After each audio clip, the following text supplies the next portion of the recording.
You know who it is, the horror flick, Digga Ditch, Super 6, Big Mitch. And I'm kicking in doors with 03 O's, and I'm bringing 28 101s because we Vegas sons.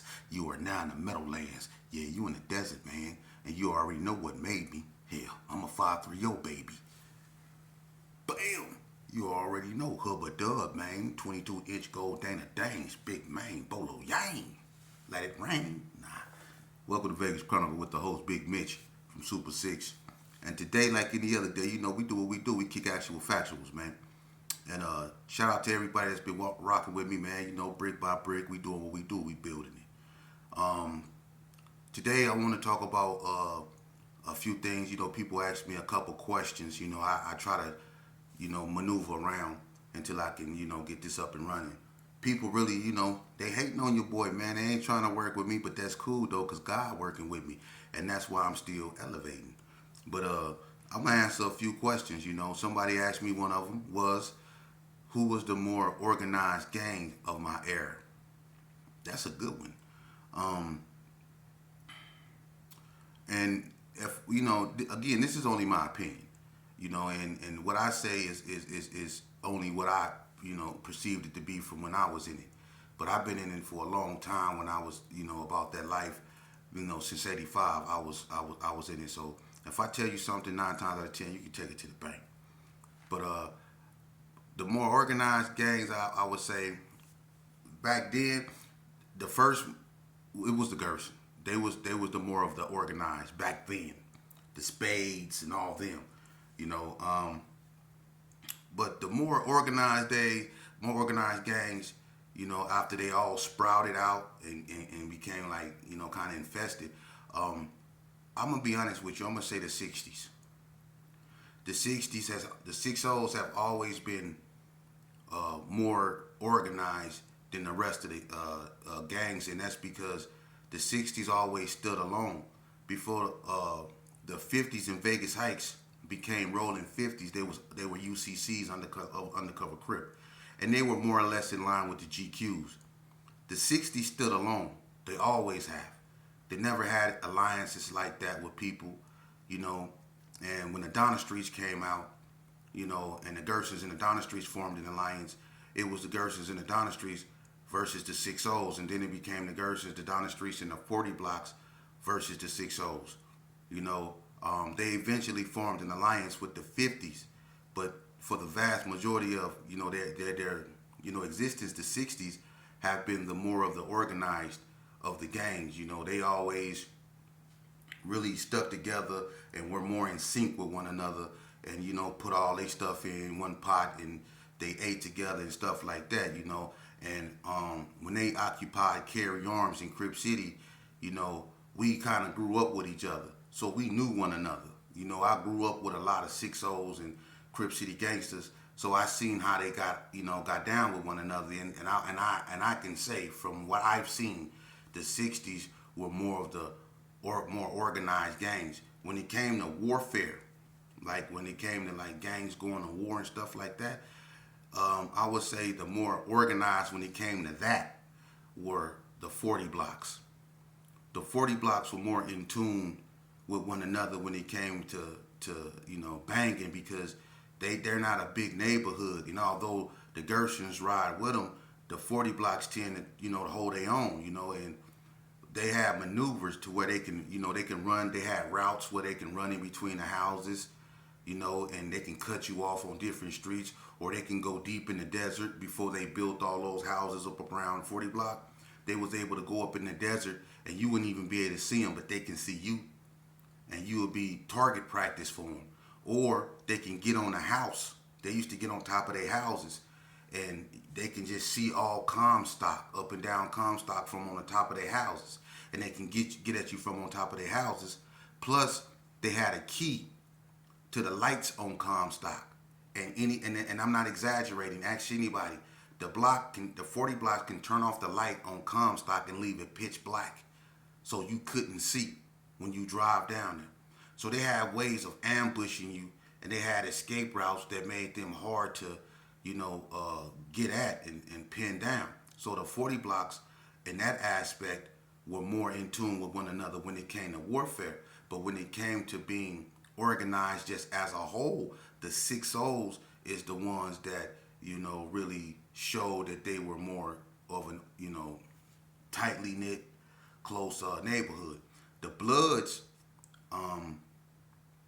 they're I wouldn't say they're real organized. See, the Bloods, they all get along with each other, so they already in sync with one another. And a blood to a blood is just a blood, and it's no questions asked. If you get into it with one of them, you getting into it with all of them. So it's just the way they get down. But see, the Bloods are I would say the more laid back type of neighborhoods because they don't really the Bloods. If you mess with the Bloods, they coming for you in Vegas. That's how it is. But they didn't used to the Bloods wasn't the type of people that were on shady stuff like that. That's why a lot of people dealt with the Bloods and their reputation were more let's just say not so tarnished like everybody else. They called the Gerson the Dirty Herbert Gerson. You knew not to go over there. You knew not to trust no Gerson. But the Bloods were more laid back. You know what I mean? You come with them with that, they go give you what you want. That's how the Bloods were. The most, let's just say, reckless gang in Vegas.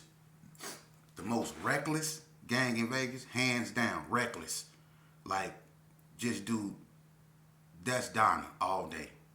Donna the most reckless, I don't give a F gang in Vegas.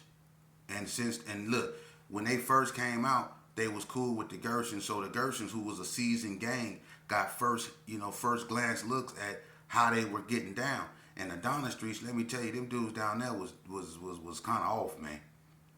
For real, they didn't care. You know what I mean? And so some people think that's gangster because they had a I don't give a F mentality. But sometimes when you have that type of mentality, you tend to go overboard and you do unnecessary stuff. And see, that's why a lot of other gangs came out in Vegas in response to Donna because they didn't want to be victims of Donna. When Donna came out in Northtown, the only gang that could, take it, hold Donna, what I'm saying, or get Donna problems when they came out was the Hood. Could nothing in Northtown mess with Donna but the Hood when Donna came out. Donna was real rowdy, and they was engulfing everything. That's why they grew so fast. But in response to them, the ABMs came out. The Hard Time Hustlers came out. White Street got active. The Northtown gangsters, they was already coming out when the Donna Streets was coming out. And that's another thing. See, the Northtown gangsters, they're not reckless like Donna. One thing about the Northtown gangsters, they developed a reputation of popping up when you least expect them to. See, when you kicking it in your neighborhood and you chilling, that's when they pop up. And I'm gonna tell you something. I keep it 100. When them NTGs was on one, they had dudes scared to cross the street. For real. They had dudes scared to cross the street. See, these dudes out here like to play tough because everything is over and done with. But when it was hot and it was cracking out here, they had people scared to cross the street, them NTGs. But like I said, the most reckless, they were the Donnas. They were the most reckless. And I'm gonna be honest with you. As far as California and its influence over Vegas during these times when neighborhoods out here were at their height, like the Coast, the 60s, the Block, the Gersons, the Brownies, the Hood, the ABMs, the Village, the Sioux, when all these cats was active, it was too much going on out here for Cali to try to come out here and take over anything. Usually what they did is they came out here and they stood back and they watched what was going on and they knew not to get involved because it was cracking out here. It was really cracking. So the Cali cats basically stayed in their lane. Or they got out here and got with a crew and decided to ride with that crew, but they never came out here and tried to push no lines like that. I already spoke on that. Only ones ever attempted that was the back streets, and it didn't turn out well for them. When the Southside Village cats came out here, Double R them, they wasn't trying to push no agenda. You know, they wasn't trying to take over nothing or do nothing. They just tried to hide in a little area and do what they do. You know, but they wasn't trying to come out here to push no agendas or nothing like that. So Vegas ain't the type of state where you can come out here and just step on. You know, I remember an incident where it was some disciples that came out here from Detroit, some black disciples or whatever, and you know, they got the disrespecting up there, Larry Vilas, Fat Mouth, and all that. You know, them dudes got smashed up in there, man. For real. You just can't come out here disrespecting. One thing about Vegas cats is laid back. They done already been through it, you know. They trying to, you know, keep their kids out the streets. You know, the smart ones is, you know. But people come out here and they seem to get things misconstrued because things ain't popping like it used to be. People out here ain't with that no more, man. Some people actually grow up. People in Vegas, man, they sick of that, man. They not out here. They not trying to breed no more gang banging and all that stuff, even though we have a problem with that. But the way it was back then, we ain't trying to go through that no more, man. We trying to really clean up the pieces that we already, you know, that's already shattered, man. We trying to really put our lives back together up over here, man. We not trying to be about that madness, man. Enough is enough, man. And, you know, me being a former gangbanger, man, I'll be the first to tell you, man, that, I mean, it's never gotten us nowhere. You know, it's never gotten us nowhere. But let me say this right here. Let me say this right here. Excuse me, y'all. My allergies be getting messed up, man. I'm sorry about that, man. But let me explain something to y'all, man. You got cats, now look. You got cats that, and I'm keeping this so 100, that ain't never been active. Look, they mad at me and they getting at me in disrespectful ways. They trying to get at me in a way that will provoke me, saying disrespectful stuff to my girl. You know what I'm saying? I ain't bothering nobody. I'm speaking on my history. But see, I can be very disrespectful and really put dudes on blast, but I choose not to do that because I'm not coming this to be no problem. I'm coming to be a solution. I'm not finna lie on nobody. You know what I mean? I'm not trying to put nobody down just to make somebody look good, you know? And one person asked me to speak on the wax because he heard that I don't like wax. Now, listen, can't nobody ever say that they ever heard me say I don't like wax. It's not about me liking wax. It's about wax liking themselves. You see? I like real dudes. Well, I don't care what you call yourself. You know, when I was in that lifestyle, you know, if you was really with that, then man, you got along. If you wasn't, if I sensed any weakness in you, I exploited it. Anybody that know me know that, man. You couldn't be soft around me. You know, I don't have no issue with nobody. You know what I am? But it is certain individuals that, you know, I choose to stay away from because I love me more than I hate my enemies, and I never give no one the power over me to corrupt my perception of reality. You know, I ain't gonna never neglect to love myself anymore. I done gave all I can give to this game, and I ain't giving no more. You know? And there's dudes out here that's mad, they bitter. And y'all can stay bitter because y'all are the same ones that got saved. If it don't be for people like me, people like Bread, and people that ain't here no more, y'all still be up under them 6-0 boot. Let's just keep it 100. So before you start hating on me, go look in the mirror. Because you wasn't active. You wasn't active. Some of y'all wasn't even allowed in Bread house. You couldn't even sit. Bread wouldn't even let you in his car. You were scared to ask Bread to let him hit your 40. To let you hit his 40. And y'all remember that rule Lil Gus had? He ain't with the business. He living his best life. But see, he had a rule. I'm just going to show you something. He had a rule that if and one of y'all asked him to hit his 40, y'all knew what was going to happen. Y'all knew not to ask Lil Gus to hit his 40.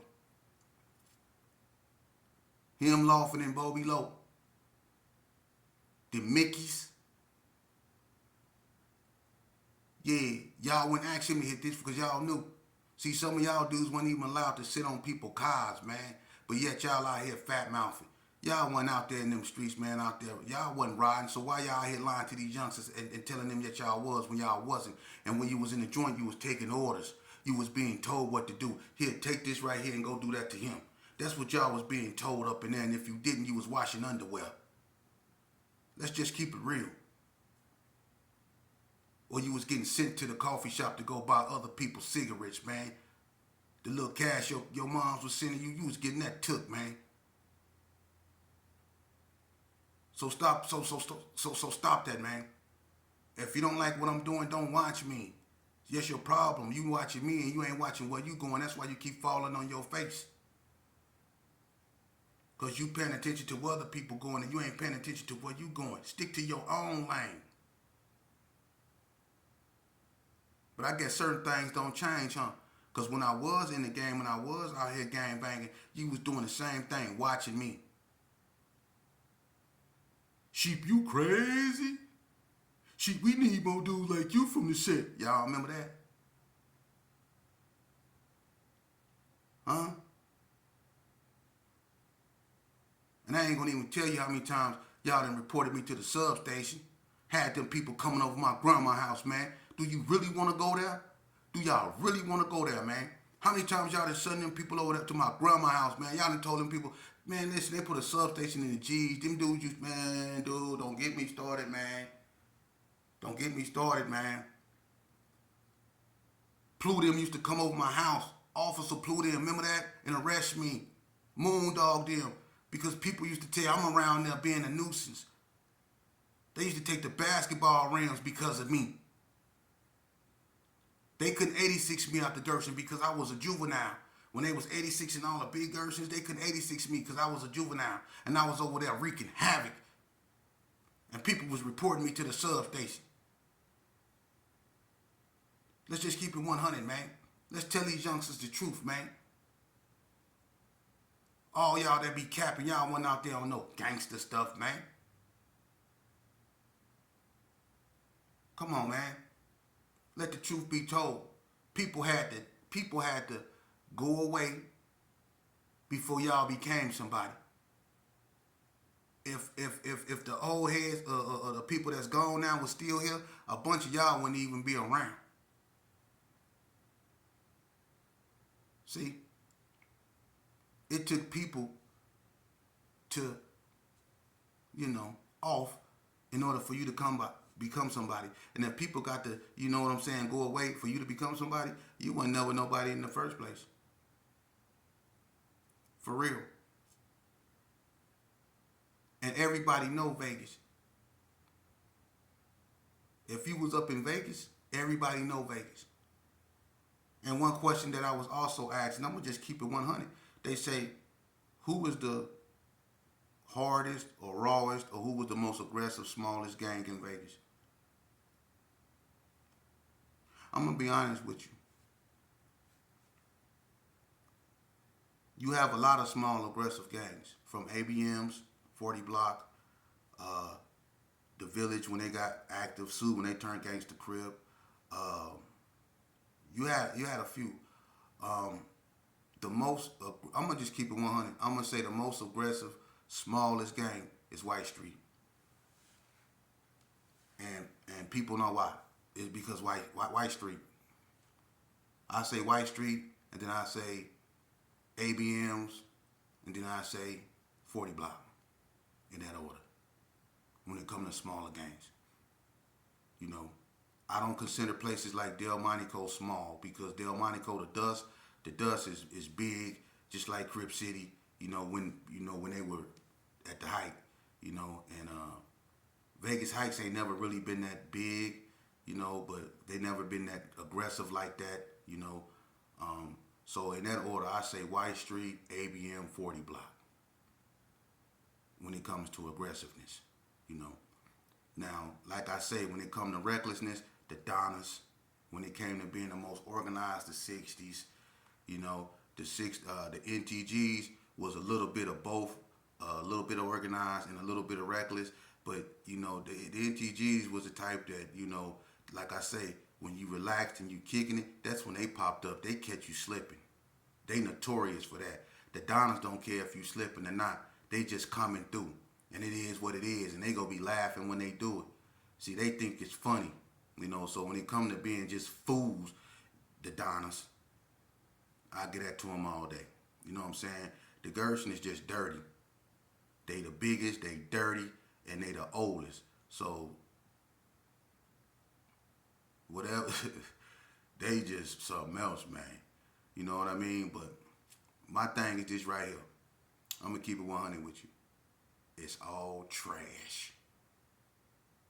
It's all trash. For real. Look, man, the coldest gangsters I ever met are the ones that grace the stage in their gowns getting their diplomas. Them the real gangsters. The ones that's going off to college, the ones that go to the military, the ones that keep a smile on their face, that keep their glow.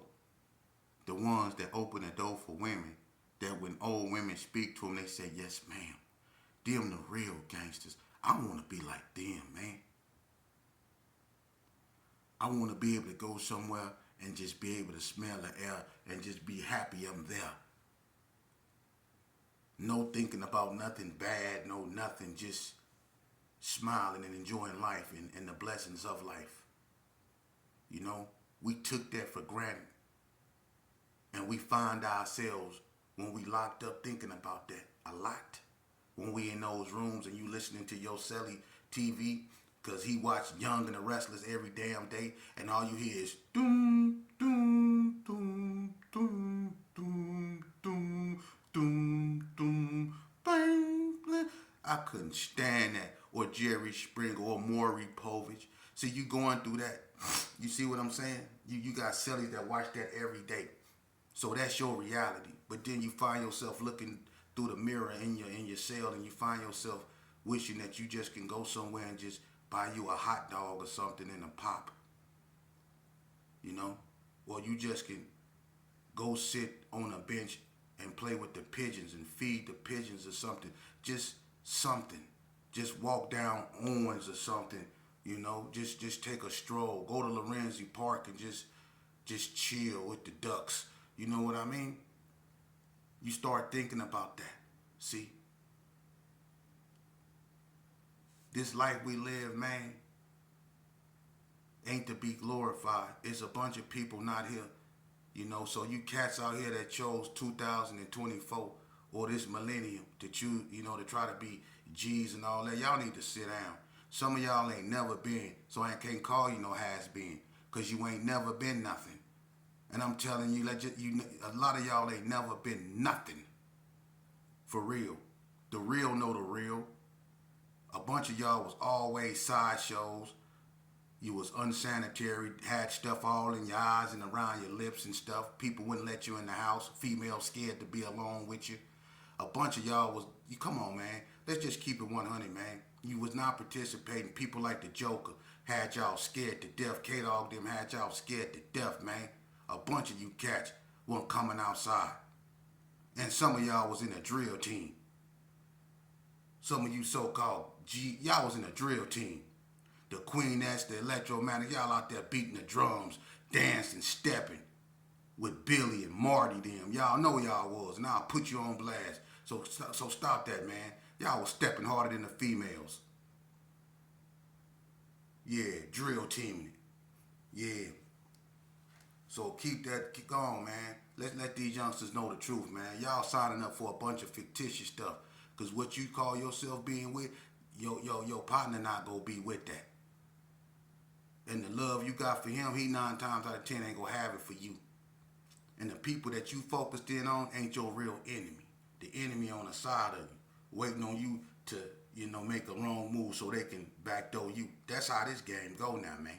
So what you signing up for this for? What you need to be doing is sitting at home, listening to the words of your mothers and your father and being immersed in that right there, man. For real. Take it from me. Talking to your mom, and I did a dub. That means I did a score. 20 years in prison. Imagine talking to your mama over and over again on the phone, going through that right there for all that time, man. That's longer than some of you cats been alive. I don't wish that for no one, man. For real. That shouldn't take, you shouldn't have to go to the hoop scout or the penitentiary to find out that these cats that you call your homeboys isn't your homeboys.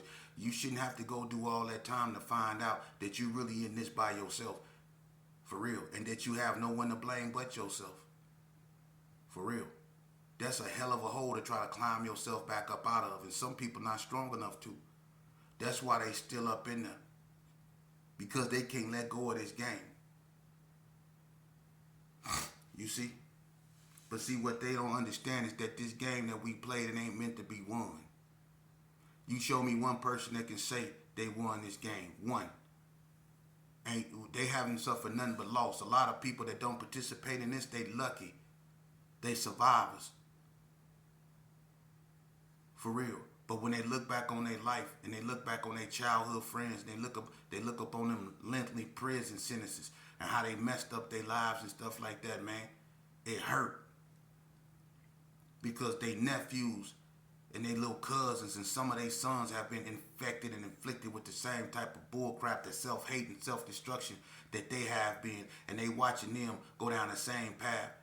And it's hard because it's like they can't do nothing about it. And some of them is they burying their own children, and it's sad, man. It's sad because don't nobody want this for their child, man. Don't no real cat want this for their child, man. So it takes all of us to come together, man. It takes all of us to put a new curriculum out there. But if we acting like them, if we acting like these youngsters with gray hair, man, if we up on these internet and we on these podcasts acting like these youngsters screaming at one another, man, we never go get nowhere. We never go get nowhere.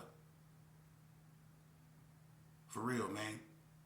People go have their own opinion about things, and you might not like it. People go have their own point of views. You might not like it. You know, but at the same time, let's quit hating on one another, man, because they have opposing views. Let's start talking to one another. It's going to be opposing views. People ain't going to see things the same way, but that shouldn't be a division toward us. We can agree to disagree at the end of the day. You might